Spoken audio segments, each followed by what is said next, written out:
दोस्तों, स्वागत है आपका मेरे YouTube चैनल इंग्लिश बाबू पर। और आज मैं फिर हाजिर हूँ आपके साथ एक नई स्टोरी लेकर। और दोस्तों, आज जो स्टोरी मैं आपके लिए लेकर आया हूँ ये एक शॉर्ट मॉरल स्टोरी है। बहुत ही प्यारी, बहुत ही अच्छी कहानी है, बहुत ही अच्छे मॉरल के साथ। उसके अलावा दोस्तों, आज की इस स्टोरी में आपको कुछ नए इंग्लिश के वर्ड मीनिंग सीखने को मिलेंगे, उनकी करेक्ट प्रोनाउंसिएशन के बारे में पता चलेगा और हमेशा की तरह जो इसका ग्रामर का पार्ट है उसे बिल्कुल डिटेल में कवर करेंगे, तो एक एक स्ट्रक्चर को आप बड़ी आसानी से सीख पाएंगे। तो चलिए दोस्तों, आज की इस कहानी को हम शुरू करते हैं और सबसे पहले कहानी का टाइटल देखते हैं। कहानी का टाइटल है द स्वीट जार। क्या अर्थ हुआ दोस्तों? स्वीट का मतलब होता है मिठाई और जार का मतलब होता है मर्तबान। तो क्या अर्थ हुआ? द स्वीट जार, मिठाई का मर्तबान। तो दोस्तों, ये आज की इस कहानी का टाइटल है, शीर्षक है। और अब मैं इसे पढ़ना शुरू करता हूँ। आप लोगों से रिक्वेस्ट है कि आप इस कहानी को बिल्कुल ध्यान से सुने। यदि आज की कहानी में आपको कोई भी नया शब्द या फिर नया स्ट्रक्चर मिले तो आप उसको नोट करें, और यदि कहानी अच्छी लगे तो लाइक भी ज़रूर करें। तो चलिए इसको शुरू करते हैं। Rahul was a good boy. क्या मतलब हुआ दोस्तों? ये जो वाक्य है ये एक सिंपल पास्ट का सेंटेंस है। सिंपल पास्ट का मतलब होता है जब हम पास्ट में कोई ऐसा वाक्य बनाते हैं जहाँ पर वॉज या फिर वर्ब का इस्तेमाल हेल्पिंग वर्ब के रूप में किया जाता है, साथ में नाउन या फिर एडजेक्टिव को लेकर वाक्य बनाया जाता है। और दोस्तों, जब हम सिंपल पास्ट में या फिर सिंपल प्रेजेंट में कोई भी वाक्य बनाते हैं तो ऐसे वाक्यों में कभी भी वर्ब का इस्तेमाल नहीं किया जाता है, और इसी कारण इस तरह के जो वाक्य हैं उन्हें नो एक्शन सेंटेंस भी कहा जाता है। तो क्या अर्थ हुआ? राहुल वॉज, राहुल था, अ गुड बॉय, एक अच्छा लड़का। तो पूरी लाइन का क्या अर्थ हुआ कि राहुल एक अच्छा लड़का था। But he had one bad habit. क्या मतलब हुआ दोस्तों? ये जो वाक्य है ये एक पास्ट का पजेसिव वाक्य है। पास्ट पजेसिव का अर्थ होता है जब हम पास्ट में कोई ऐसा वाक्य बनाते हैं जहाँ पर हम ये दर्शाते हैं कि पास्ट में किसी भी व्यक्ति के पास कोई भी वस्तु थी, कोई सामान था या कुछ भी था, तो ऐसे वाक्यों को पास्ट पजेसिव कहा जाता है। और दोस्तों, जब हम पास्ट पजेसिव में कोई भी वाक्य बनाते हैं तो पास्ट पजेसिव में हैड का यूज़ किया जाता है हेल्पिंग वर्ब के रूप में, जैसा यहाँ पर किया गया है। तो क्या अर्थ हुआ?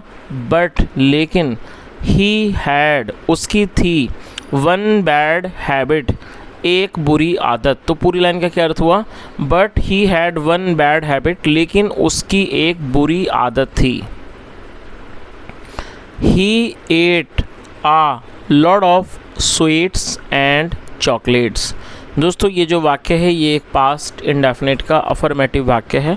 जब हम पास्ट इंडेफिनिट में कोई भी अफर्मेटिव का वाक्य बनाते हैं तो वहाँ वर्ब की सेकंड फॉर्म का यूज़ किया जाता है। ई ए टी, ईट मतलब होता है खाना, और सेकंड फॉर्म है एट। और मैं चाहूँगा आप इसको ज़रूर नोट कर लें, A T E, eight second form है। ही एट, वह खाता था, अ लॉट ऑफ स्वीट्स, बहुत मिठाइयाँ, एंड चॉकलेट्स, और चॉकलेट्स। तो पूरी लाइन का क्या अर्थ निकला? वह बहुत मिठाइयाँ और चॉकलेट्स खाता था। His mother used to tell him always, Rahul don't eat too many sweets. क्या अर्थ हुआ? His mother use to tell him. दोस्तों, ये जो वाक्य है यहाँ पर यूज टू का इस्तेमाल किया गया है, और यूज टू का प्रयोग पास्ट के वाक्यों में कंसिस्टेंसी को दर्शाने के लिए किया जाता है। जब हम पास्ट में कोई भी ऐसा वाक्य बनाएंगे जहाँ पर हम ये दिखाते हैं कि पास्ट में कोई भी व्यक्ति किसी काम को बराबर किया करता था, रेगुलरली करता था, तो ऐसे वाक्यों में यूज़ टू का प्रयोग किया जाता है। देखिए जैसा यहाँ पर किया गया है, और यूज़ टू के बाद जो भी वो क्रिया करता था उसकी फर्स्ट फॉर्म लगाई जाती है। तो ये फर्स्ट फॉर्म है। हिज मदर, उसकी माँ, use to tell him always, उसकी माँ उसे हमेशा कहा करती थी, राहुल डोंट ईट, राहुल मत खाओ, टू मैनी स्वीट्स, कई मिठाइयाँ। तो पूरी लाइन का क्या अर्थ हुआ? His mother use to tell him always Rahul don't eat too many chocolates. उसकी माँ हमेशा उसे कहती थी राहुल ज़्यादा चॉकलेटें मत, ज़्यादा मिठाई मत खाओ। Your teeth will get spoiled. दोस्तों स्पॉइल्ड को यहाँ पर एडजेक्टिव के तौर पर प्रयोग किया गया है, और जब हम किसी भी एडजेक्टिव को वर्ब बनाना चाहते हैं तो वहाँ पर सपोर्टिंग वर्ब का यूज़ करना होता है, और यहाँ सपोर्टिंग वर्ब के रूप में गेट का यूज़ किया गया है। तो गेट स्पॉइल्ड का मतलब ख़राब होना। योर टीथ, आपके दांत, विल गेट स्पॉइल्ड, आपके दांत खराब हो जाएंगे। चलिए आगे देखिए।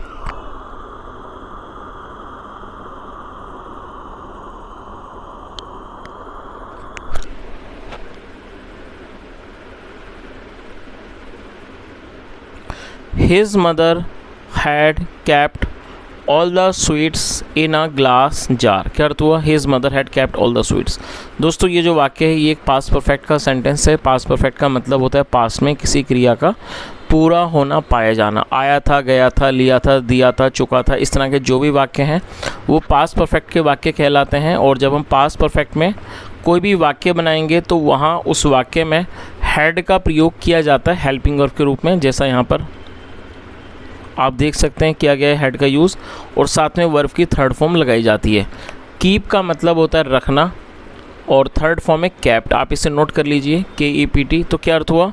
हिज मदर, उसकी माँ, हैड कैप्ट, रखा हुआ था, उसकी माँ ने रखी हुई थी, ऑल द स्वीट, सारी मिठाइयाँ, इन अ ग्लास जार, कांच के एक मर्तबान में। तो पूरी लाइन का क्या अर्थ निकला? His mother had kept all the sweets in a glass jar.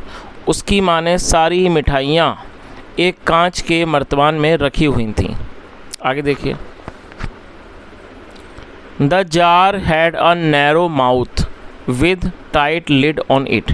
दोस्तों ये भी पास्ट का पजेसिव वाक्य है जहाँ पर हैड का यूज़ हेल्पिंग वर्ब के रूप में किया गया है। नैरो का मतलब होता है संकीर्ण, छोटा। तो क्या अर्थ हुआ?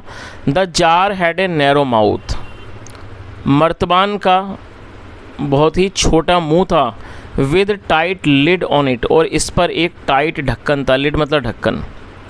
One day Rahul's mother had gone to the market. दोस्तों ये जो वाक्य है ये भी पास्ट परफेक्ट का वाक्य है, जैसे मैंने आपको बताया। पास्ट परफेक्ट मतलब पास्ट में किसी क्रिया का पूरा होना, पाया जाना, जहाँ पे हेड के साथ थर्ड फॉर्म लगाई जाती है। गो मतलब जाना, थर्ड फॉर्म है गॉन। तो क्या अर्थ हुआ? वन डे, एक दिन, राहुल्स मदर, राहुल की माँ, हैड गॉन, गई हुई थी, टू द मार्केट, बाज़ार। पूरी लाइन का क्या अर्थ हुआ? एक दिन राहुल की माँ बाज़ार गई हुई थी, सो इसलिए he went in the kitchen. दोस्तों इन मतलब अंदर, और ये पास्ट इंडेफिनिट का वाक्य है। गो मतलब जाना, सेकंड फॉर्म वेंट। सो इसलिए ही वेंट, वह गया, इन द किचन, वह किचन में, रसोई में गया। एंड पिक्ड द स्वीट, और मिठाइयाँ उठा लीं। पिक्ड द स्वीट जार, इसका मतलब हो, और उसने मिठाइयों का मर्तबान उठा लिया। पिक मतलब होता है उठाना, और ये सेकंड फॉर्म है। With great effort, great effort का मतलब प्रयास, बहुत ज़्यादा प्रयास से। ही ओपनड द टाइट लिड, उसने उस टाइट लिड को, मतलब एक उस सख्त ढक्कन को खोल दिया। एंड पुट हिज हैंड, और इन द नैरो माउथ, और उस नैरो माउथ में मतलब पतले मुंह में अपने हाथ को डाल दिया। ही पिक्ड a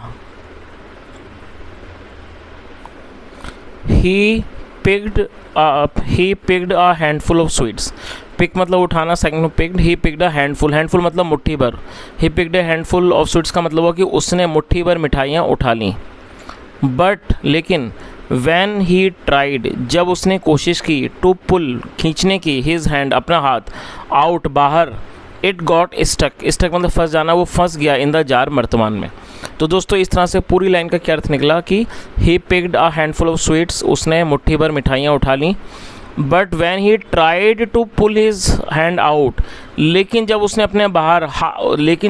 अपना हाथ बाहर खींचने की कोशिश की, it got stuck in the jar, वो मर्तबान में फंस गया। चलिए आगे देखिए।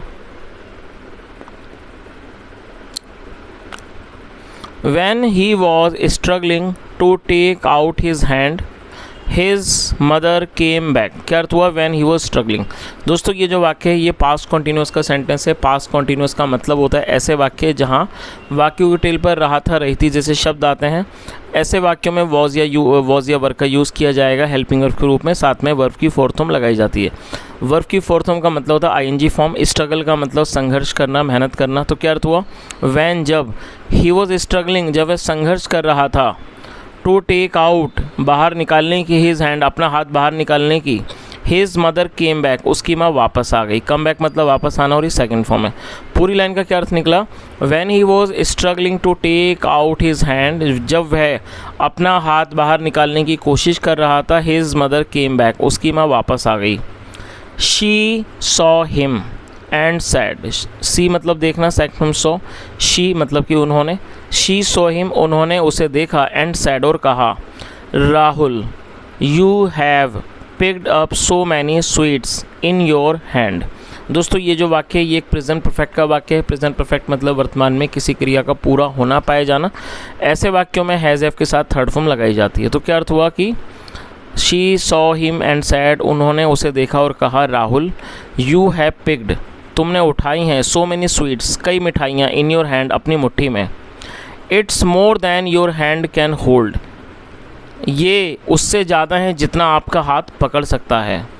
पिक ओनली वन स्वीट सिर्फ एक मिठाई उठाओ, and let go the others और बाकियों को जाने दो। चलिए आगे देखिए, देन फिर you can pull your hand out easily, फिर तुम easily then you can pull your hand out easily, easily मतलब आराम से, फिर तुम आराम से अपना हाथ बाहर खींच सकते हो। चलिए आगे देखिए, Rahul did as he was told and his hand came out. दोस्तों ये क्या, ये जो वाक्य है ये पास्ट एंड डेफिनेट का पैसिव वॉइस का वाक्य है जहाँ पर वॉज वर्ब के साथ थर्ड फॉर्म लगाई जाती है। राहुल डिड राहुल ने वैसा ही किया, एज जैसा कि, ही वॉज टोल्ड जैसा उसको बताया गया, and his hand came out और उसका हाथ बाहर आ गया। नाउ अब, ही लर्नड लर्न मतलब सीखना, second form learn, now he learned अब वह सीख गया, that one should take only किसी को भी उतना ही लेना चाहिए, as much as one can handle जितना कि वो हैंडल कर सके, जितना वो संभाल सके। चलिए तो दोस्तों इस तरह से छोटी सी कहानी ये ख़त्म होती है। यदि आपको आज की कहानी अच्छी लगी हो, मेरा पढ़ाने का प्रयास भी अच्छा लगा हो, तो आपसे रिक्वेस्ट है आप इस वीडियो को लाइक करें, शेयर करें, चैनल को ज़रूर सब्सक्राइब करें। कोई भी सुझाव हो तो कमेंट में ज़रूर बताएं। यहाँ तक सुनने के लिए thank you so much. Have a nice day and bye.